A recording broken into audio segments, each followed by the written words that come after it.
جہالت نمبر 2، اس نے قرآن کریم کی آیت پڑھی اجعل الآلہۃ الہ واحدہ، الآلہۃ الہ واحدہ۔ تو آپ سامعین اور ناظرین میں گزارش کروں گا اس کی آیت کو دوبارہ سماعت فرمائیں۔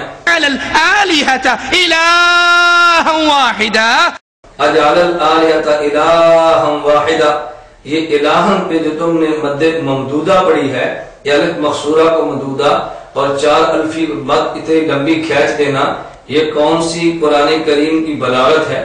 کیا یہ فن تجوید کا تقاضا ہے؟ کیا تم نے کسی قاری سے اس کو تلاوت پڑھی یا سنی ہے؟ یہ کون سی قرآن کی آیت ہے جو تم نے پڑھی ہے؟ اجعل الآلہۃ الہ واحدہ۔ تو اس جاہل نے اللہ رب العزت کی ذات کے بارے میں عز و جل کی بجائے عز و جل کہہ دیا۔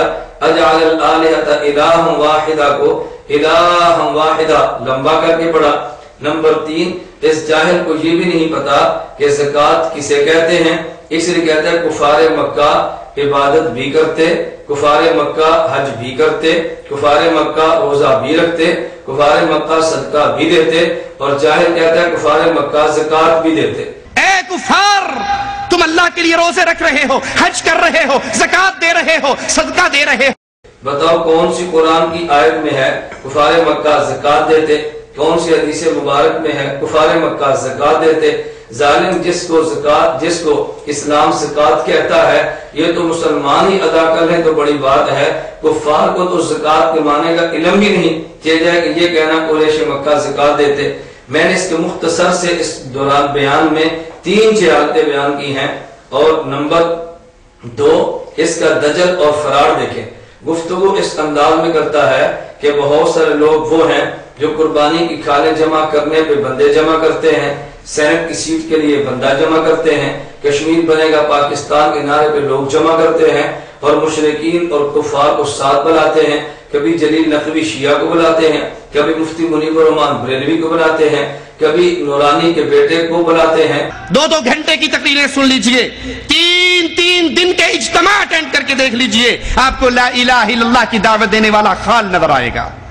وہاں پر تبلیغ کی دعوت ہے، وہاں پر چلے کی دعوت ہے، وہاں پر سہروزے کی دعوت ہے، وہاں پر لڑنے اور مرنے کی دعوت ہے، زمینوں کو آزاد کرانے کی دعوت ہے، کشمیر بنے گا پاکستان کی دعوت ہے، وہاں پر قربانی کی کھالیں اکٹھی کرنے کی دعوت ہے، لیکن لا الہ الا اللہ کی دعوت نہیں ہے، توحید کی دعوت نہیں ہے، اور ظلم در ظلم توحید کی دعوت بھی چھٹ گئی، توحید کے دشمنوں کو اپنے گلے بھی لگا لیا گیا۔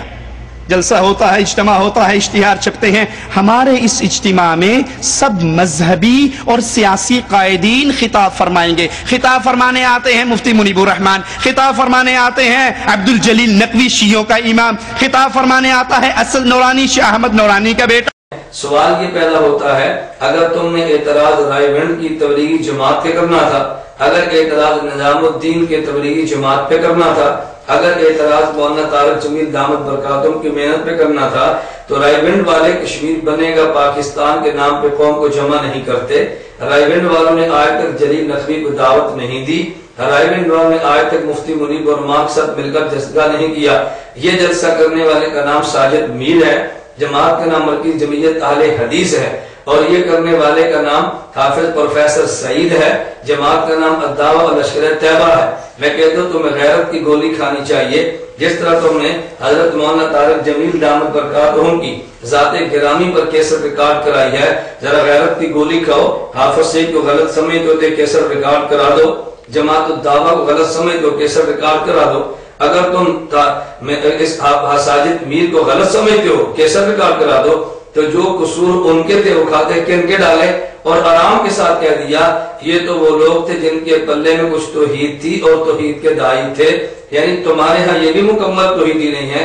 تو ان توحید کے دعویٰ کرنے والے جن کے پلے میں کچھ توحید ہے، ذرا مہربانی کر کے آپ ان کو بھی ان پر کیسٹ ریکارڈ کرا دیں، لیکن ایسی تم حماقت کبھی نہیں کرو گے۔ معلوم ہوا کہ تمہیں گلہ کاس پر نہیں ہے، گلہ ذات پر ہے۔ اگر گلہ کاس پہ نہ ہوتا، اگر گلہ کاس پہ ہوتا تو حافظ سعید کا نام بھی لیتا، تقریر ریکارڈ کراتا، جماعت الدعوہ کا نام لیتا، تقریر ریکارڈ کراتا۔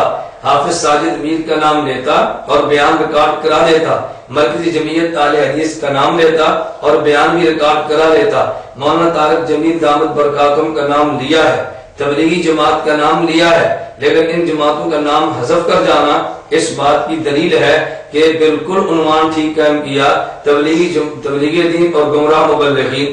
گمراہ مبلغین کا کام ہی یہ ہے کہ حق بات کو چھپا دو اور جو حق ہو اس کے اوپر تنقید کر دو۔ اسی طرح اس ظالم نے کہا، کہتا ہے کہ توحید ربوبیت بھی ہے، توحید صفات بھی ہے، توحید عبادت بھی ہے۔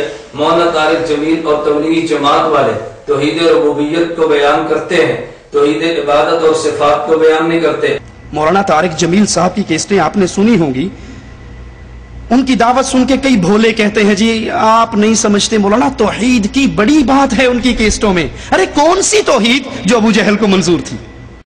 خدا تجھے عقل دے، میں توصیف الرحمان دجال اور کذاب کو چیلنج کرتا ہوں، مولانا طارق جمیل دامت برکاتہم کے پورے بیان میں توحید عبادت کی نفی دکھا دو، توحید صفات کی نفی دکھا دو، اور جہاں تک توحید ربوبیت کی بات ہے تم نے کہا کہ مشرکین مکہ بھی توحید کا قائل تھے، ظالم مشرکین مکہ جس توحید کی بات کرتے وہ توحید بھی والی تھی، اور تبلیغی جماعت والے ہمارے اکابر جس توحید کی بات کرتے ہیں وہ توحید ہی والی ہے۔ ہماری توحید ہے ایاک نعبد و ایاک نستعین، خدا ہی سے ہوتا ہے، خدا ہی سے مانگتے ہیں۔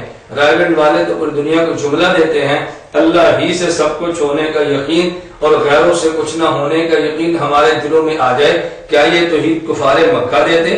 کیا یہ توحید مشرکین مکہ دیتے؟ تو کس قدر دجل کی بات ہے اہل حق کی توحید پہ مشرکین مکہ کی توحید کو چسپاں کرنا، اسی کو دجل کہتے ہیں۔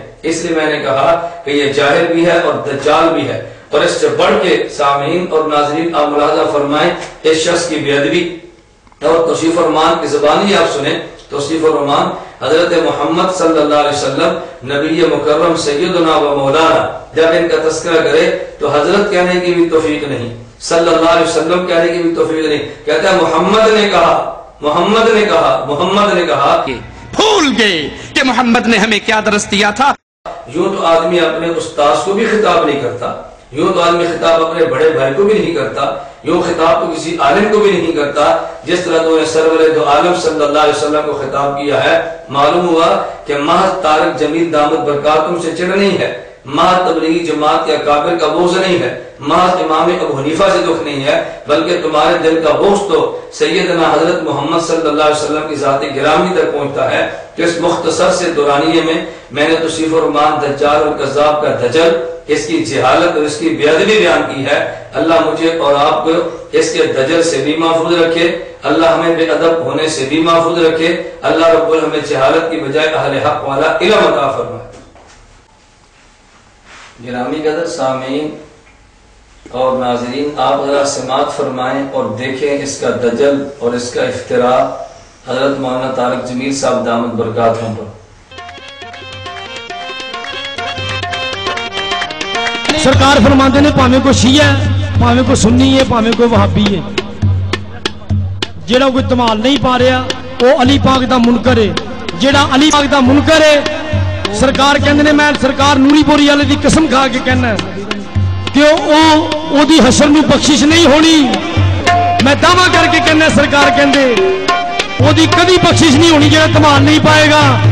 ان تالیوں کے بجانے کو، ان سیٹیاں مارنے کو کفار مکہ عبادت سمجھتے تھے۔ آج جائیے درگاہوں کی منظر کو دیکھ لیجئے، وہاں بھی صوفیہ جوہلا ڈھول پیٹ رہے ہیں، چمٹے بج رہے ہیں، تالیاں بج رہی ہیں، جیسے مولوی طارق جمیل کے آنے پر تالیاں بجائے گی۔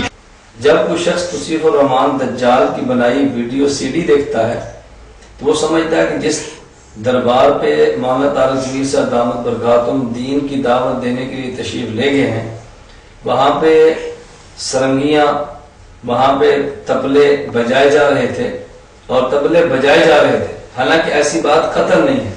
اس نے دجل سے کام لیا ہے، جہاں یہ سرنگیاں اور یہ ساز بجایا جا رہا اور جہاں پہ یہ ننگا پیر بیٹھا دمال ڈالتا اور ڈلواتا ہے، یہ جگہ الگ ہے، اور جس دربار پہ مولانا طارق جمیل صاحب گئے ہیں دعوت دینے کے لیے، یہ موری شریف گجرات کا دربار الگ ہے۔ تو کہاں کی بات کہاں فٹ کی، یہ توصیف الرحمان جیسے دجال ہی کو زیب دیتا ہے۔ چاہیے تو یہ تھا جہاں مولانا تشریف لے گئے وہاں دکھاتا دھمال ہوتی، وہاں دکھاتا طبلہ بجتا، وہاں دکھاتا سرنگیاں ہوتی، وہاں دکھاتا ساز ہوتا۔ جب وہاں سے نہیں ملا تو استاذ طبلہ کی اور سے لیا، مولانا طارق جمیل زامن برکات کو بیان کی اور سے لیا، اور اکٹھا کر کے عوام کے سامنے عوام کو گمراہ کرنے کے لیے پیش کر دیا۔ تو یہ دجل مولانا طارق جمیل صاحب دامن برکاتہم پہ افتراء، یہ توصیف فرمان جیسے دجال اور کذاب ہی کو زیب دیتا ہے۔ اور آپ